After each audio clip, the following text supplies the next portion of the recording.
Kita ketahui bahwa yang disebut dengan makharijul huruf itu adalah tempat-tempat keluarnya huruf, yakni tempat-tempat keluarnya huruf hijaiyah. Mengenai jumlah makharijul huruf, para ulama tajwid berbeda-beda. Menurut Imam Al-Fara, menurut Imam Qutrub, kalau menurut Imam Qutrub bahwa jumlah makharijul huruf itu ada 14. Jadi ada yang tidak termasuk makharijul huruf, yakni makhraj al-jauf, dan menggabungkan makhraj huruf lam, ro, dan nun. Kemudian yang kedua, pendapat yang kedua menurut Imam Sibawayh bahwa makharijul huruf itu ada 16, yakni makhraj al-jauf tidak termasuk. Kemudian yang ketiga, menurut Imam Ibnul Jazari bahwa makharijul huruf itu ada 17. Dan insyaallah yang akan kita bahas adalah menurut Ibnul Jazari yang jumlahnya itu ada 17. Yang pertama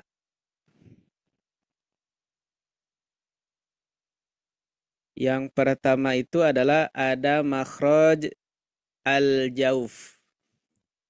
Al-jauf itu artinya rongga mulut dan tenggorokan.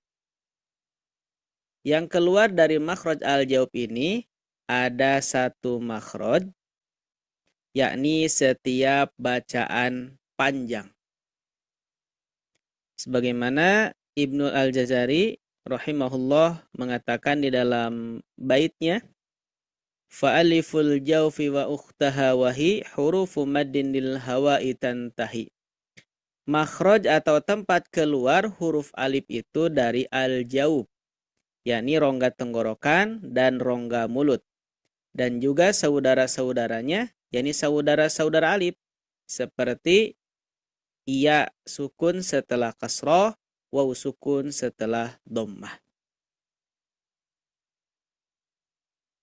Berikutnya, makhraj yang kedua ada al-khayshum.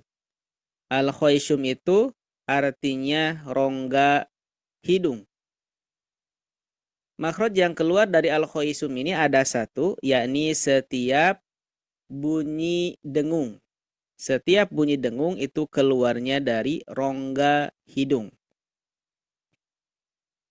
Adapun tempat-tempat yang keluar dari rongga hidung, tanda-tanda yang keluar dari rongga hidung, yakni yang pertama setiap nun bertasydid dan mim bertasydid. Setiap nun bertasydid, mim bertasydid, idgham bi gunnah, kemudian idgham mithlan. Nah, mengenai dengung ini ada beberapa tingkatan. Ada akmal, yakni tingkatan paling sempurna, tandanya yang tadi disebutkan. Kemudian yang kedua, ada tingkatan gunah kamilah, yakni sempurna. Contohnya seperti idhar hakiki, iqlab, ikhfa, syafawi. Kemudian yang ketiga, ada gunah nakisoh, yakni gunah kurang sempurna. Gunah yang paling kurang sempurna. Nakisoh ini kurang sempurna ya. Jadi nakisoh itu adalah gunah yang kurang sempurna. Yakni terjadi pada idhar halki dan idhar syafawi. Kemudian yang keempat ada tingkatan gunah ankos, yakni paling kurang sempurna. Terjadi pada huruf mim dan nun yang berharokat.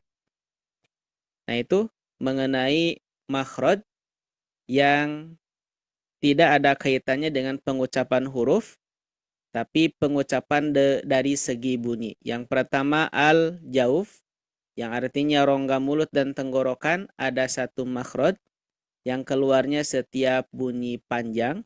Kemudian yang kedua ada makhraj al-khayshum yang artinya rongga mulut, ada satu makhraj dan yang keluar adalah setiap bunyi mendengung. Wallahu alam bisawab. Barakallahu fikum.